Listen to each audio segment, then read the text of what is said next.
నమస్తే, welcome to Shri ప్రభా news. ముందుగా హెడ్లైన్స్.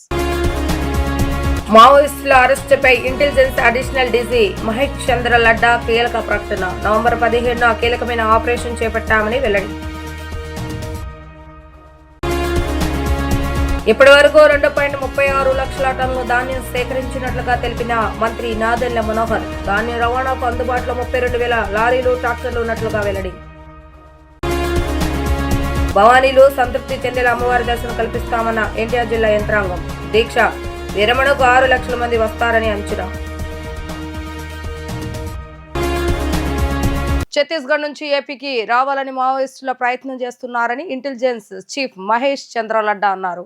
నిఘా వర్గాలు వారి కదలికలపై ప్రత్యేక దృష్టి పెట్టారని తెలిపారు. నవంబర్ 17న కీలకమైనటువంటి ఆపరేషన్ చేపట్టామని, నిన్న మారేడుమిల్లిలో జరిగిన ఎన్కౌంటర్లో మావోయిస్టుల అగ్రనేత హిడ్మా, మరో 5 ఎన్కౌంటర్లు చనిపోయినట్లుగా ఆయన వెల్లడించారు.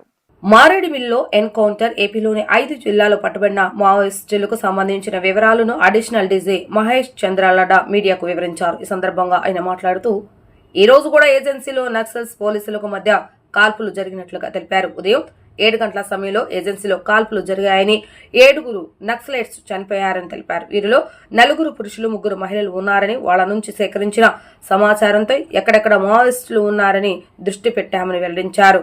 ఎన్టీఆర్, కృష్ణా, కాకినాడ, కోనసీమ, ఏలూరు జిల్లాల నుంచి 50 మంది మావోయిస్టులను పట్టుకున్నట్లుగా తెలిపారు. ఎక్కడ ఎవరికి ప్రమాదం జరగకుండా ఆపరేషన్ పూర్తి చేశామన్నారు. రాష్ట్ర చరిత్రలో ఇంతమంది కీలక వ్యక్తులను పట్టుకోవడం ఇదే ప్రథమమని అన్నారు. కేంద్ర రాష్ట్ర ఏరియా కమిటీ సభ్యులు, ప్లాటూన్ టీంలను పట్టుకున్నట్లుగా తెలిపారు.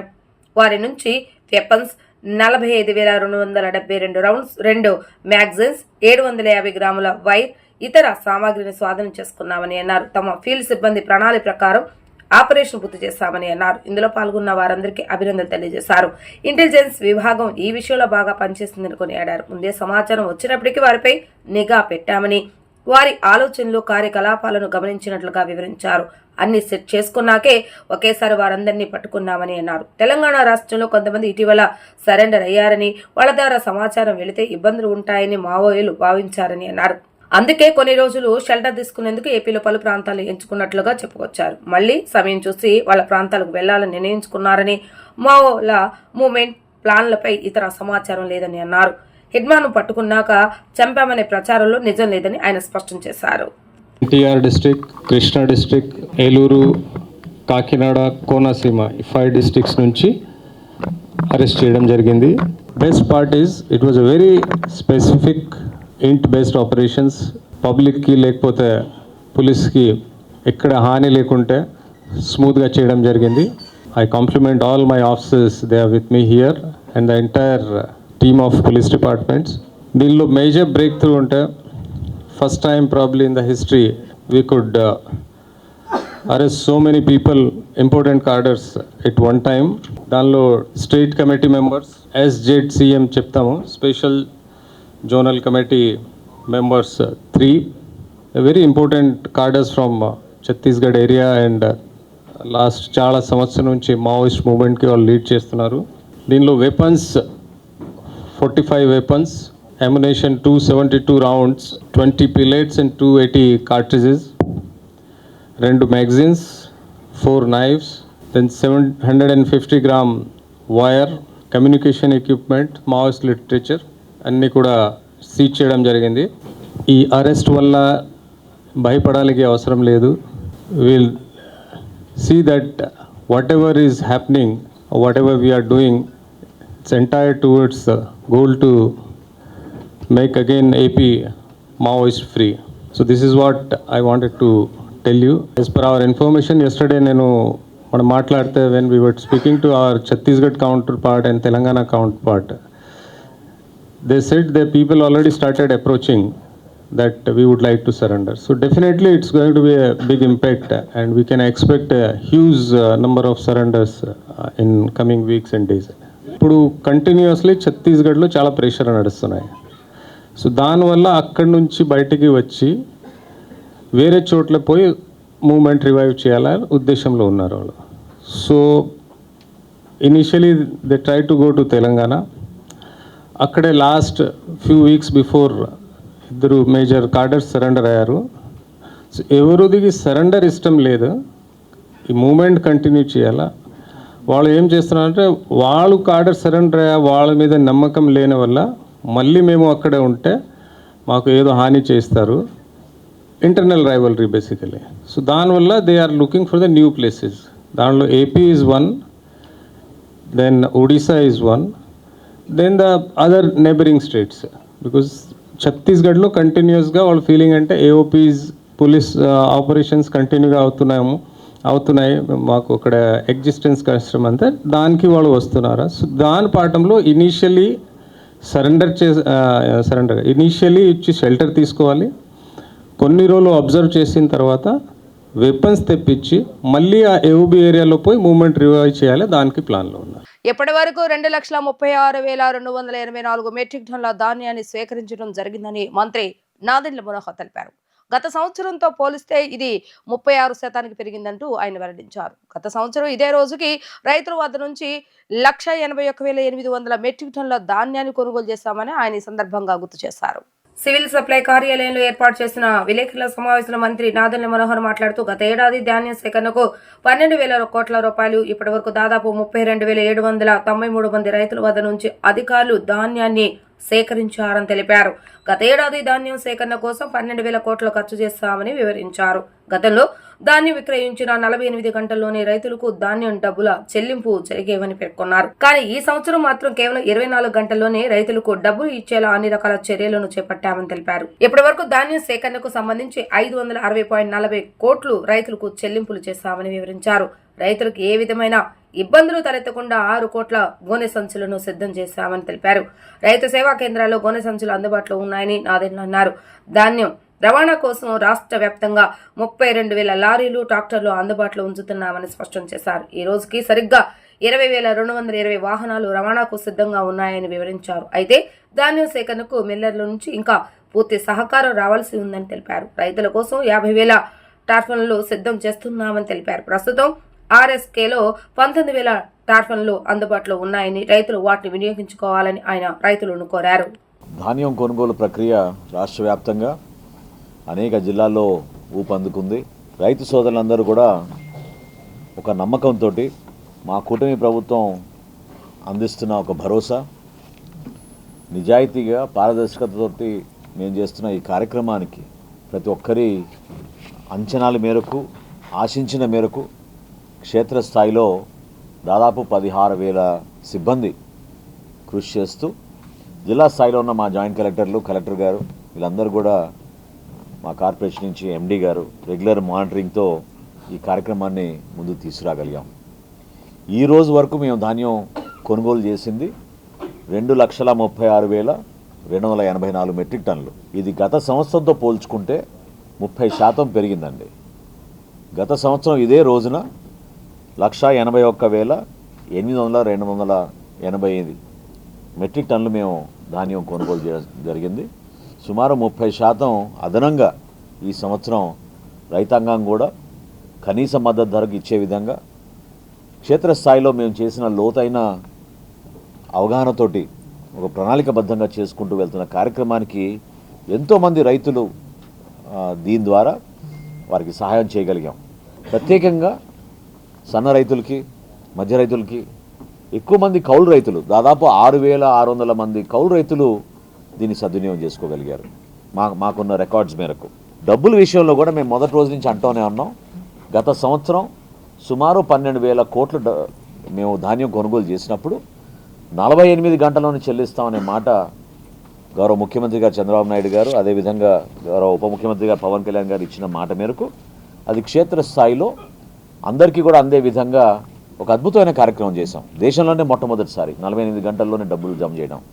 ఈసారి మేము ఒక ఛాలెంజ్గా తీసుకుని 48 గంటలను కాస్త 24 గంటలకే మేము రైతుల ఖాతాలో పడేటట్టు ప్రతిరోజు 4 సార్లు ఆ డబ్బు వాళ్ళ ఖాతాలో జమ అయ్యే విధంగా, అంటే ఉదయం 10 రైతు ట్రక్ షీట్ జనరేట్ అయితే మధ్యాహ్నం 2 లోపే తన ఖాతాలో జమ అయ్యే విధంగా, మధ్యాహ్నం 1 గంట వరకు నమోదు చేసుకున్న రైతులకి 3 లోపే వచ్చేటట్టు, దాని తర్వాత 4 లోపు నమోదు చేసుకున్న రైతాంగానికి అదే రోజున 6 లోపే వాళ్ళ ఖాతాలో జమ అయ్యేటట్టు మేము ఒక అద్భుతమైన కార్యక్రమం చేసాం.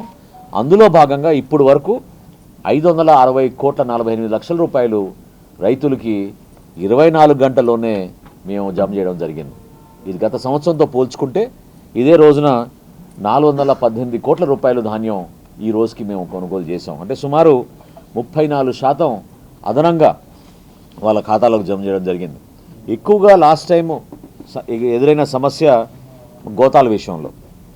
సో దాన్ని అధిగమించే విధంగా ఈసారి మేమందరం కూడా 6,34,00,000 గోతాలు రైతాంగానికి అందుబాటులో రైతు సహాయ కేంద్రాల్లో తీసుకొచ్చాం. దాని టార్గెట్ని మేము అధిగమించాం. అంటే 104% ఆల్రెడీ మేము అధిగమించాం. ఇప్పటివరకు 6,52,00,000 గోతాలు రైతాంగానికి అందుబాటులో తీసుకొచ్చే విధంగా మిల్లర్ సహకారంతో క్షేత్రస్థాయిలో తీసుకురాగలిగాం. సుమారు 32,000 లారీలు కానివ్వండి, ట్రాక్టర్లు కానివ్వండి ఈ ప్రక్రియలో పాల్గొనడానికి ఒక ప్రణాళికబద్ధంగా చేసుకుంటూ వస్తే ఈరోజు వరకు 20,220 లారీలు కానివ్వండి, ట్రాక్టర్లు కానివ్వండి నమోదు చేసుకుని జీపీఎస్ డివైస్ కూడా వాళ్ళతో ఫిట్ చేసుకోవడం అనేది వాళ్ళ వెహికల్స్లో పూర్తి అవడం జరిగింది. ఇంద్రకీలాద్రిపై కొలువు తీరిన శ్రీ దుర్గామల్లేశ్వర స్వామి వారి దేవస్థానంలో డిసెంబర్ 11వ తేదీ నుంచి 15వ తేదీ వరకు భవానీ దీక్షల విరమణ కార్యక్రమం ఎంతో వైభవపేతంగా నిర్వహిస్తున్నామని ఎన్టీఆర్ జిల్లా కలెక్టర్ లక్ష్మీ షా స్పష్టం చేశారు. గతంలో దసరా మహోత్సవాలు ఏ విధంగా నిర్వహించామో అదే తరహాలో అమ్మవారి దర్శనానికి 6 లక్షల మంది భవానీలు వచ్చే అవకాశాలు ఉన్నాయంటూ ఆయన వెల్లడించారు. అమ్మ దర్శనానికి వచ్చే భవానీలకు ఎలాంటి ఇబ్బందులు కలగకుండా అన్ని ఏర్పాట్లు చేస్తున్నామని ఆయన పేర్కొన్నారు. భవానీమాల విరమణ నేపథ్యంలో ఎన్టీఆర్ జిల్లా కలెక్టర్ కార్యాలయంలో పోలీస్, రెవెన్యూ, దేవాదాయ శాఖ, శ్రీ దుర్గామల్లేశ్వర స్వామి దేవస్థానం అధికారులు సంయుక్త ఆధ్వర్యంలో కోఆర్డినేషన్ సమావేశాన్ని నిర్వహించారు. ఈ సమావేశంలో అధికారుల నుండి జిల్లా కలెక్టర్ పలు సూచనలు, సలహాలు తీసుకోవడం జరిగింది. ఈ కార్యక్రమానికి పోలీస్ కమిషనర్ రాజశేఖర్ బాబు, దేవస్థాన ఈవో సేనా నాయక్, ఉన్నతాధికారులు పాల్గొన్నారు. ఈ సందర్భంగా ఎన్టీఆర్ జిల్లా కలెక్టర్ లక్ష్మీ షా మాట్లాడుతూ డిసెంబర్ 11వ తేదీ నుంచి 15వ తేదీ వరకు భవానీ దీక్ష విరమణ కార్యక్రమం జరుగుతుందని చెప్పారు. అందుకు సంబంధించి అన్ని శాఖలతో సమావేశం నిర్వహించడం జరిగిందని, ఇంద్రకీలాద్రికి వచ్చే భవానీలకు ప్రత్యేక ఏర్పాట్లు చేస్తున్నామని తెలిపారు. అన్ని శాఖల సమన్వయంతో భవానీ దీక్షల కార్యక్రమం విజయవంతం చేస్తామని తెలిపారు. దేవస్థానం ఈవో సేనానాయక్ మాట్లాడుతూ దసరా ఉత్సవాలు నిర్వహించిన విధంగానే భవానీ దీక్షలు విరమణ నిర్వహించాలని, ఆ విధంగానే ఏర్పాటు చేస్తున్నామని అన్నారు. దసరా సమయంలోనే అనేక మంది భవానీలు విరమణ చేస్తారని, ఈసారి 6 లక్షల మంది భవానీలు విరమణ చేస్తారని భావిస్తున్నామని తెలిపారు. భవానీలకు ఇబ్బంది లేకుండా హోమగుండాలు ఏర్పాటు చేస్తున్నామని, ఇడుముళ్లకు వచ్చే భవానీలు గురుస్వాములతో సమావేశాన్ని ఏర్పాటు చేసుకుని ఆలయానికి రావాలని సూచించారు. విజయవాడ పోలీస్ కమిషనర్ రాజశేఖర్ బాబు మాట్లాడుతూ భవానీ దీక్ష శర్మలకు ఎక్కడ ఎటువంటి ఇబ్బందులు లేకుండా అడుగడుగున పోలీసు భద్రతను ఏర్పాటు చేస్తున్నామని చెప్పారు. భవానీ దీక్ష విరమణ వారం రోజుల పాటు ప్రత్యేక డ్రోన్లతో నిఘా ఏర్పాటు చేస్తున్నామని తెలిపారు. 4,000 మంది పోలీసులతో ప్రత్యేక భద్రతా ఏర్పాట్లు చేస్తున్నామని, భవానీలకు ఎటువంటి ఇబ్బందులు కలగకుండా అన్ని జాగ్రత్తలు తీసుకుంటామని అన్నారు. డిసెంబర్ 11వ తారీఖు నుంచి 10వ తారీఖు వరకు జరగబోతా ఉంది. దీంట్లో భాగంగా ఈరోజు నేను సిపి సర్ అలాగే ఈవో గారి ఆధ్వర్యంలో ఈరోజు ఒక ప్రిలిమినరీ మీటింగ్ పెట్టుకొని అన్ని డిపార్ట్మెంట్ సమన్వయం ఎలా ఉండాలి, ఆ భవానీ దీక్ష విడమణ కార్యక్రమాన్ని ఎలాగ నడిపించాలి, సో ఈసారి అంచనాలు ఎంతమంది వచ్చే అంచనా ఉంది, ఏమేమి జాగ్రత్తలు తీసుకోవాలి, దీని గురించి సమీక్ష చేయడం జరిగింది. సో ఈసారి జరిగే భవానీ దీక్ష విరమణ కార్యక్రమానికి మన అంచనాల ప్రకారంగా, అలాగే ఇప్పుడే జరిగిన ఆ దసరాని కూడా చూసిన తర్వాత దాదాపుగా 6 లక్షల మంది భవానీలు వచ్చే అవకాశం ఉందని అంచనా వేసుకున్నాము. సో ఈ 6 లక్షల మందికి 5 రోజుల్లో స్ప్రెడ్ అవుతున్నారు కాబట్టి దాదాపుగా ప్రతిరోజు 1,00,000 పైనే వచ్చే అవకాశం ఉంది. కాబట్టి దానికి తగ్గట్టుగా ఏర్పాట్లు, ముఖ్యంగా క్యూ లైన్స్, బేసిక్ ఫెసిలిటీసు, వాళ్ళకి దర్శనానికి, అలాగే ఇరుముడి తీయడానికి, అట్లాగే హోమకుండాలు, అలాగే భోజన వసతులు, అలాగే లడ్డు ప్రసాదం వసతులు, సో ఇవన్నీ చాలా జాగ్రత్తగా పకడ్బందీగా ప్లాన్ చేయాలి, ఎక్కడ అసౌకర్యం కలగకూడదని. సో ఈ అందరి డిపార్ట్మెంట్స్ కూడా డైరెక్షన్ ఇవ్వడం జరిగింది. అలాగే ఈవో గారు అలాగే సిపి సార్ కూడా ప్రిపరేషన్ గురించి చెప్పడం జరిగింది. సో అన్ని డిపార్ట్మెంట్ సమన్వయంతో ఈ 5 రోజులు జరిగే భవానీ దీక్ష విరమణ కార్యక్రమం అయితే ఉందో ఆ కార్యక్రమాన్ని దిగ్విజయంగా నిర్వహించి వచ్చే భక్తాదులకి ఎక్కడ అసౌకర్యం కలగకుండా సో సామాన్య భక్తులకి పెద్దపీఠం అనేలాగా సో భవానీ దీక్ష విరమణ కార్యక్రమాల్లో భవానీలకి పెద్దపీఠం వేస్తూ అన్ని రకాలుగా వాళ్ళకి కావాల్సిన అన్ని ఏర్పాట్లు చేస్తూ మళ్ళీ ఒకసారి దుర్గాగుడిలో జరిగే భవానీ విరమణ దీక్ష కార్యక్రమాన్ని సో దిగ్విజయంగా నిర్వహించడానికి జిల్లా యంత్రాంగం టీం ఎన్టీఆర్ డిస్ట్రిక్ట్ సిద్ధంగా ఉంది. ఈసారి భవానీ దీక్షల విరమణ కార్యక్రమం 2025ను కూడా దానికన్నా ఇంకా భిన్నంగా చేద్దామనే ఉద్దేశంతో ఈరోజు గౌరవ జిల్లా కలెక్టర్ గారు, సిపి గారి ఆధ్వర్యంలో డిస్ట్రిక్ట్ ఆఫీసర్స్ మీటింగ్ పెట్టుకోవడం జరిగింది. లాస్ట్ టైము మొత్తం 5 రోజులు కలిపి 3,20,000 మంది భవానీలు ఈ యొక్క దీక్షా విరమణ కార్యక్రమంలో రావడం జరిగింది. ఈ యొక్క అంచనాని ఈసారి 6 లక్షలకు మేము అంచనా వేసుకుని దానికి తగ్గట్టుగా ఏర్పాట్లు చేసుకోవడం కూడా జరుగుతుంది. అదేవిధంగా వారు వచ్చిన వారికి అందరికీ కూడా తలనీలాలు సమర్పించే ఘాట్లు, అదేవిధంగా క్యూ లైన్ సిస్టము, వారు ఏ టైంకి వచ్చినా వారికి ఆహారము, అదేవిధంగా అన్నప్రసాదము, లడ్డూ ప్రసాదము, ఈ విధంగా ఆ యొక్క విరమణ దీక్ష ఏదైతే చేస్తారో దానికి సంబంధించిన ఏర్పాట్లు ఇవన్నీ కూడా మేమంతా కూడా దేవాలయం తరపున అన్నీ ప్రిపేర్ చేసుకోవడం జరిగింది. ఒకసారి గౌరవ జిల్లా కలెక్టర్ గారు, సిపి సార్ ఇద్దరు వస్తే వారి యొక్క సలహాల మేరకు ఇంకా ఏదైనా దాంట్లో మార్పులు చేసుకోవడానికి కూడా మేము రెడీగా ఉన్నామని చెప్పేసి తెలియజేసుకుంటున్నాము. అదేవిధంగా ఈసారి 6 లక్షలు కాకపోయినా ఇంకా ఎక్కువ మంది వచ్చినా కానీ తప్పకుండా వారందరినీ కూడా ఈ యొక్క అందరి సహకారంతో, జిల్లా అధికారుల సహకారంతో కూడా మేము మంచి దర్శనాన్ని ఇచ్చి వారందరినీ కూడా మంచిగా ఇంటికి చేరేటట్టు కూడా ముందస్తుగా సాంకేతికం ద్వారా అంటే టెక్నాలజీని ఉపయోగించుకొని గురు భవానీలతో మీటింగులు పెట్టుకొని ఎంతమంది వస్తున్నారు, ఎంత లడ్డు అవసరం ఉంది, ప్రతి సంవత్సరం లడ్డూల గురించి ఇష్యూ రాకుండా ఈసారి ఇంకా ముందుగానే ప్లాన్ చేసుకోవడం అనేది జరుగుతుందని చెప్పేసి తెలియజేసుకుంటూ, దేవాలయాల్లో చాలా భక్తిభావం, ప్రజల్లో భక్తిభావం పెరుగుతూ ఉంది. ఎక్కువ భక్తులు దేవాలయాలకు వస్తున్న సందర్భంలో ఆ ఏర్పాట్లు కూడా అంతే ఘనంగా ఉండాలన్న ఉద్దేశంతో అన్ని చర్యలు తీసుకుంటున్నాము.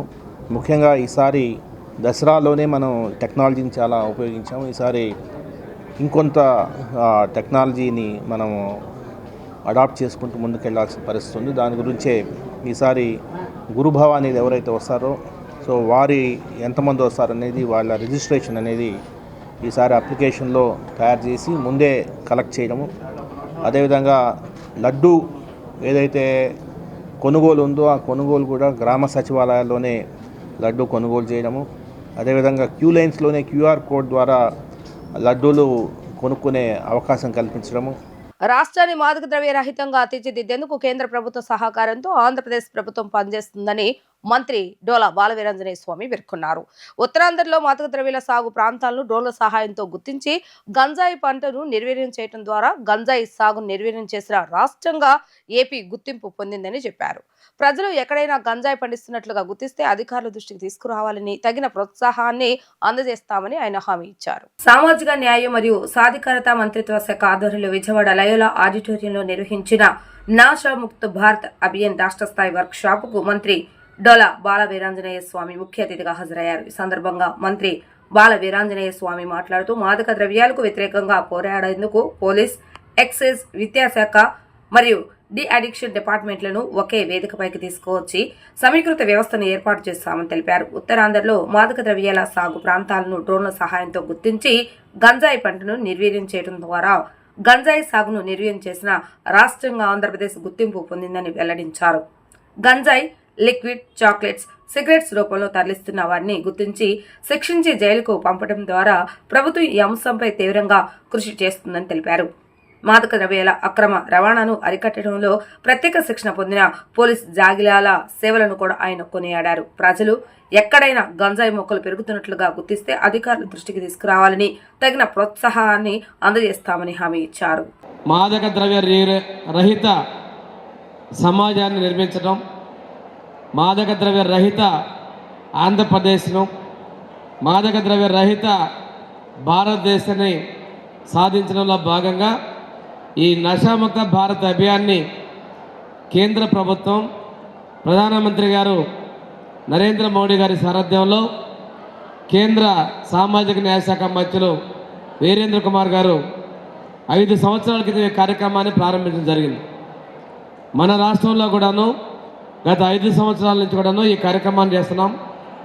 గౌరవ ముఖ్యమంత్రి గారు సమాజంలో యువత చెడు వ్యవసనాలకు బానిసై సమాజానికి ఉపయోగపడే కాకుండా నిర్వీర్యమైపోతుందని చెప్పేసి సంకల్పంతో గమనించి ఈగిల్ అనేటువంటి ఒక కొత్త వ్యవస్థని మన రాష్ట్రంలో మనం ఏర్పాటు చేసుకోవడం జరిగింది.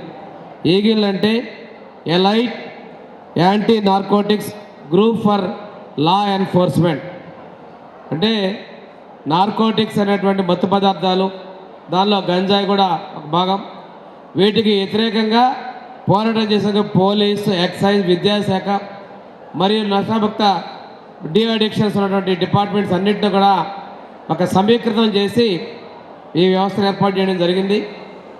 దీనివల్ల మాదక ద్రవ్యాలు పెంచేటువంటి ప్రాంతాలు ఉత్తరాంధ్రలో చాలా చోట్ల ఉంటే వాటిని డ్రోన్స్ ద్వారా గుర్తించి ఆ పంటని గంజాయి సాగు నిర్వీర్యం చేయడం కూడా జరిగింది. గంజాయి సాగు నిర్వీర్యం చేసినటువంటి రాష్ట్రంగా కూడా మనం గుర్తింపు తెచ్చుకోవడం జరిగిందనే విషయాన్ని తెలియజేస్తున్నాం. మీకు కూడా తెలియజేస్తున్నా, ఎక్కడైనా మీ ప్రాంతంలో గంజాయి మొక్కలు పెరుగుతున్నట్లయితే మీరు అధికారుల దృష్టికి తీసుకురండి. దానికి తగిన ప్రోత్సాహం కూడా ప్రభుత్వం మీకు అందజేస్తానని తెలియజేస్తా ఉన్నాం. ఈ గంజాయిని లిక్విడ్ రూపంలో చేసి తరలిస్తున్నారు, అదేవిధంగా చాక్లెట్ రూపంలో ఇస్తున్నారు, సిగరెట్ల రూపంలో ఇస్తున్నారు. విద్యా సంస్థలు చుట్టుపక్కల ఇవి ఉన్నటువంటి వాటన్నిటి కూడా మనం గుర్తించి వాటిని పనిష్మెంట్ చేసి వాళ్ళ జైలు పంపడం కూడా జరిగింది. అంటే ప్రభుత్వం దీని మీద చాలా తీవ్రంగా సీరియస్గా కృషి చేస్తూ ఉంది. పోలీస్ జాగిలాలు చూస్తుంటారు, పోలీసుల దగ్గర ఉన్నటువంటి డాగ్స్, వాటికి ప్రత్యేకమైన శిక్షణ ఇస్తే గంజాయే కాదు ఈ నార్కోటిక్ డ్రగ్స్ను కూడా చాలా టన్నులు అవి రైల్వే స్టేషన్స్లోనూ అదేవిధంగా ట్రక్స్లోనూ పట్టుకోవడం జరిగింది. ఈరోజు ఈ నషాముక్త భారత్ అభియాన్లో పోలీసు జాగిలాల సేవలను కూడా మనం మర్చిపోలేని విషయాన్ని కూడా మేము తెలియజేస్తున్నాం. విజయవాడ నుంచి వివిధ ప్రాంతాలకు రైల్వేలో ప్రయాణిస్తున్న ప్రయాణికుల ఫోన్లు చోరీకి గురయ్యాయని వచ్చిన ఫిర్యాదుల మేరకు రైల్వే అధికారులు దర్యాప్తు చేయడంతో చోరీ చేసిన వారి వద్ద నుంచి 1,35,000 రూపాయల నగదుతో పాటు 23 మొబైల్ ఫోన్స్ ను స్వాధీనం చేసుకున్నామని రైల్వే డీఎస్పీ రత్నరాజు చెప్పారు. గుడివాడ, మచిలీపట్నం, విజయవాడ రైల్వే పోలీసుల పర్యవేక్షణలో సెల్ ఫోన్ల చోరీ చేసే వ్యక్తుల నుంచి ప్రత్యేక దర్యాప్తు చేపట్టామని, ఈ దర్యాప్తులో నిందితులను అదుపులోకి తీసుకున్నామని పేర్కొన్నారు. రైల్వే డీఎస్పీ కార్యాలయంలో ఏర్పాటు చేసిన విలేకరుల సమావేశంలో రైల్వే డీఎస్పీ రత్నరాజు మాట్లాడుతూ రైల్వే డీఐజీ ఆదేశాల మేరకు ప్రత్యేక టీమ్స్ ను ఏర్పాటు చేసి వివిధ పోలీస్ స్టేషన్ పరిధిలో నమోదైన మొబైల్ ఫోన్లు దొంగతనాలు తరచుగా జరుగుతున్న ఘటనలపై దర్యాప్తు చేస్తామని చెప్పారు. సీసీ కెమెరాల ఆధారాలతో సెల్ ఫోన్ నిందితులను గుర్తించామని ఆయన తెలియజేశారు. మనకి ఈ నెల 14వ తారీఖు నాడు ఒక కంప్లైనెంట్ బాసిరెడ్డి భాస్కర్ రెడ్డి అని చెప్పి ఈయన ధర్మవరం రెవెన్యూ ఇన్స్పెక్టర్, ధర్మవరంలో పనిచేస్తారు. ధర్మవరం నుంచి ధర్మవరం ఎక్స్ప్రెస్లో మనకి ట్రైన్లో ట్రావెల్ చేస్తూ మనకి విజయవాడ వరకు రావడం జరిగింది. ఆయన మచిలీపట్నం యాక్చువల్గా చేరాలి, విజయవాడలో దిగి మళ్ళీ ట్రైన్ ఎక్కి గుడివాడ చేరుకున్నారు. ఈ మధ్య టైంలో ధర్మవరం ఎక్స్ప్రెస్లో ఆయనకు సంబంధించినటువంటి ఒక ఐఫోను, ఒక వివో ఫోను, ఈ రెండు పోవడం జరిగింది. అది జరిగిన తర్వాత మనకి ఆయన ఈ భాస్కర్ రెడ్డి గారు ఒక కంప్లైంట్ తీసుకుని గుడివాడ ఆర్పిఎస్కి వచ్చి షరీఫ్ గారికి ఇవ్వడం జరిగింది.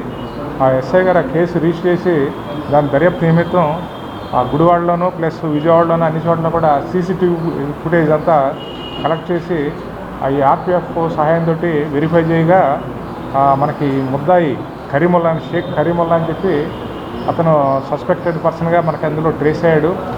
దాని మీదట అతన్ని తీసుకొచ్చి ఇంట్రాగేషన్ చేసిన తర్వాత అతను ఇచ్చిన సమాచారం మేరకు ఈ ఆంటోనీ చిన్నప్ప అని చెప్పి అతనికి ఆ సెల్ ఫోన్స్ ఇవ్వడం జరిగింది. ఇచ్చి దాన్ని అమ్మి ఆ డబ్బులు తీసుకురామని చెప్పి చెప్పడం జరిగింది. ఈ ఆంటోనీ చిన్నప్ప ప్లస్ ఈ నేరస్తుడు కరీముల్లా ఇద్దరు కలిసి చాలా కాలం నుంచి ఒక ఫ్రెండ్స్గా ఉంటున్నారు, స్నేహితులుగా. ఆ పరిచయం మీదట ఈ సెల్ ఫోన్లు తీసుకొచ్చి అతనికి ఇవ్వడం, ఇతను ఆ చుట్టుపక్కల విలేజెస్లో పనిచేసుకుంటున్న చిన్న కూలీలు ఉన్నారు, వాళ్ళకి 1000 రూపాయలకి 2000కి కొన్నిసార్లు 500 కూడా అమ్మేయడం జరిగిందనమాట. ఇవి ఈ ఆంటోనీని కూడా మనం పట్టుకుని ఆ సెల్ ఫోన్స్ రికవర్ చేసాం. IPhone plus Vivo phone plus Dharmavaram ఎక్స్ప్రెస్లోనే ఇంకొక సెల్ ఫోన్ పోయింది. దానికి 443 ఆఫ్ 2025 అదొక కేసులో 2 సెల్ ఫోన్లు కేసు రిజిస్టర్ చేసాం. 444 ఆఫ్ 2025 దానిలో ఒక సెల్ ఫోన్ రికవర్ చేయడం జరిగిందన్నమాట వీళ్ళిద్దరి దగ్గర నుంచి. ఈ కరీముల్లా అతను ఇంతకుముందు ట్రైన్లో బెడ్ రోలర్గా పనిచేశాడు.